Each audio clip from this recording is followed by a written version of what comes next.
If Jacob's blessing to his grandsons sounded familiar, it may be not only because of our familiarity with the story itself and Rembrandt's translucent painting on the subject, but because these words are usually recited as part of a special ceremony once a year when all the children in the congregation are called up to stand under a talit on Simchat Torah. The blessing is known as Kol HaNe'arim, all the children. The word Na'arim taken from Jacob's words, Hamalach HaGoel Oti Mikol Ra Yivarech et HaNe'arim, the angel who has rescued me from all harm, bless these lads. How the blessing came to be associated with Simchat Torah isn't altogether clear. The festival is not mentioned in the Talmud, but is simply referred to as the second day of Shemini Atzeret. In the 9th century, Rav Amram, in his prayer book, Seder Rav Amram, the first codification of prayers that we have in our tradition, mentions the assignment of a new haftarah to this second day of the festival. The name Simchat Torah and the traditions that we associate with the festival are very late in the great scheme of things when you consider many of our festivals, most of our major festivals, go all the way back to biblical times. In the 14th century, Jacob ben Asher, in his Code of Jewish Law, known as the Torah, explains that the reading of the beginning of Genesis should follow immediately after the conclusion of Deuteronomy on the very same day, in order, he says, to prevent Satan from saying that were the Jews to conclude the Torah and not begin reading it again, they would be accused of not being willing to read the Torah anew. In southern countries, it then became the practice to take out all the Sifrei Torah from the ark on the morning of the festival and process them 7 times around the synagogue. By the end of the 15th century, the children were permitted to dismantle and burn the still-standing Sukkot on Simchat Torah, and shortly afterwards, the rabbis permitted dancing in the synagogue on this festival. There does, however, seem to have been some controversy about whether it was permitted to destroy Sukkot on a festival. A black and white illustration from Utrecht, which Andrew with his third hand will show you now, because this doesn't work. This is from the middle of the 17th century, shows adults throwing cakes at the children on Simchat Torah. Children seem to have played a significant part in this festival, yet there's no apparent mention of children being called up to the Torah. And by the way, don't get any ideas about throwing sweets on bar or bat mitzvahs here. Cakes are a little bit softer, but we don't do that here. Joseph Caro's Code of Jewish Law, we can come off the cake visual now, Andrew, thank you.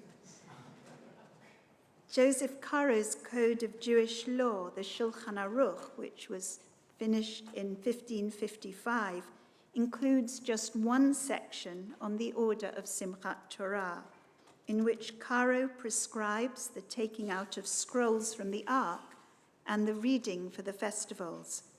But the section also contains an additional note by Moses Isserles, known as the Ramah, an acronym of his name, and his glosses reflect the Polish customs of the season, and you'll see his note up on the slide now, which says, the last day of Yom Tov is called Simchat Torah because we rejoice on it, making a festive meal in honor of the finishing of the Torah. It is customary for the person who finishes the Torah and the one who starts Genesis to make a donation and invite everybody to a party. It's customary in these countries, referring to Poland and Eastern Europe, to take all the Torahs out of the Ark on Simchat Torah at night and in the morning, and to sing songs and praises. Every place should follow its customs. It's also the custom to circle the synagogue's bima with the Torah scrolls, just as we circle with the lulav. This is all done out of joy. It is also the custom to have many readers from the Torah. We read the same section many times, and this is not forbidden. And here he refers to that custom of calling up all the children to the Torah and to read the verse of Jacob's blessing, the angel who has redeemed me. We can go to the next.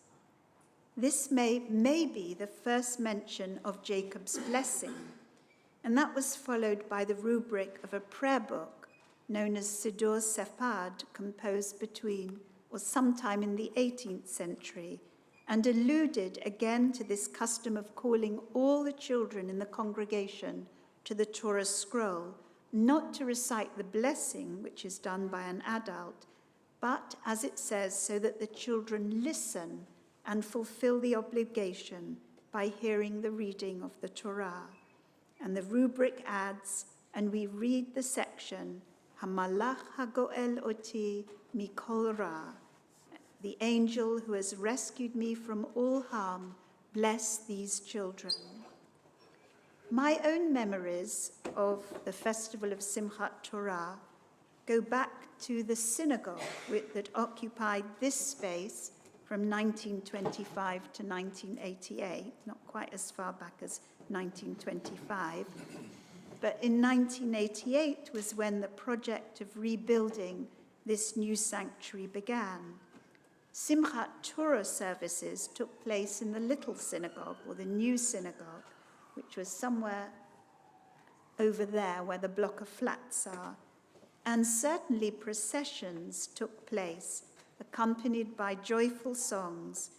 And although the children were involved in processions, carrying their own mini scrolls, I don't remember them being called up for a special blessing.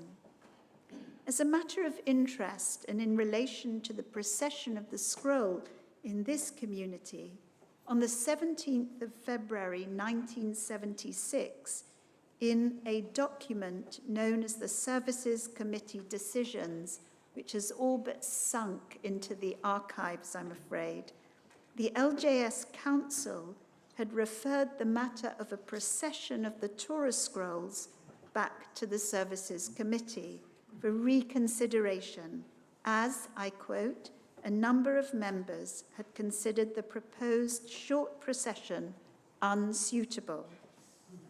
Arising out of the discussion of a full procession, it was decided to recommend that an alternative way of enhancing the scroll service was to elevate the scroll after the reading. This was to be tried experimentally. So our elevation of the Torah only goes back to 1976. Subsequent to this note, on the 28th of June 1979, Bob, you'll remember all this with great precision, I feel sure, the Services Committee agreed to recommend to Council that Sefer Torah processions on festivals be discontinued except on Simchat Torah. So there must have been a period of time when the scrolls were processed on other festivals. The document added, it is proposed to introduce such processions at family services with children participating. It was also agreed to recommend to Council the immediate introduction of raising the Sefer Torah after the reading of the weekly Torah portion, with the congregation being invited to stand. The practice of Hagba'ah, elevating the Torah following its reading, is still, of course, practiced. and we still observe the tradition of Hakafot, processing the Sifrei Torah on Simchat Torah. But I'm not sure what happened to the introduction of processions at family services with children participating.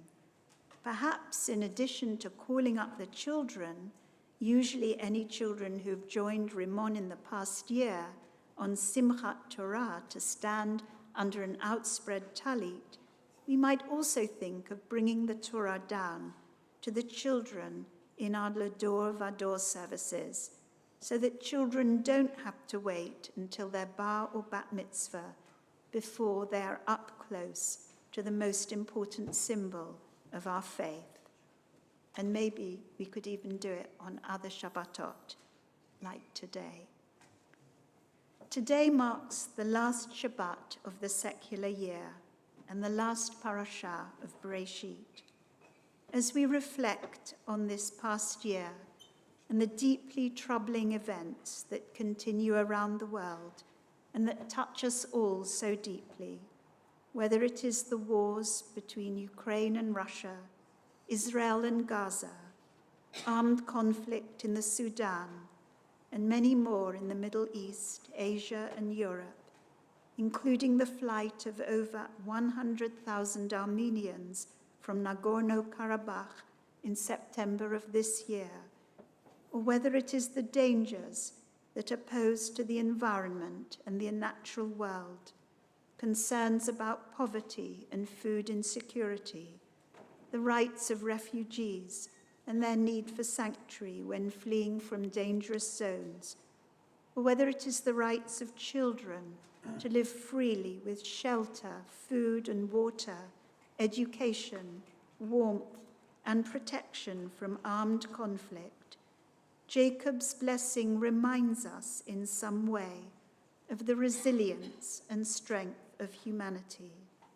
The God before whom my fathers Abraham and Isaac walked, the God who has shepherded me ever since I came into being until this day, is an expression not of ultra-nationalist or messianic apocalypticism, but of thanksgiving and gratitude for God's guidance and presence in Jacob's life.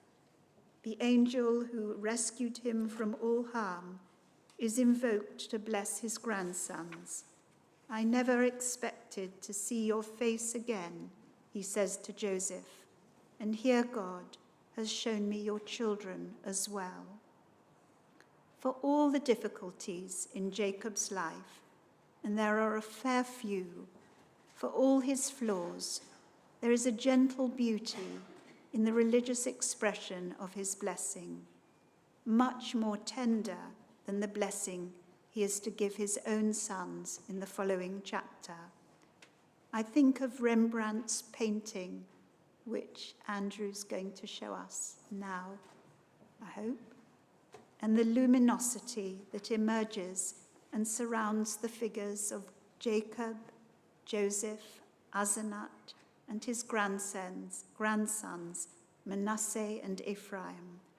Its ethereal beauty and the gratitude of Jacob's words suggest a profound glimmer of hope for humanity. Both speak to us and say, humanity has known war and famine, cruelty, violence, and suffering, but the world can and will be redeemed when we acknowledge that dignity, kindness, and the safeguarding of justice and human rights are the only principles that will ensure our human existence on earth. Amen.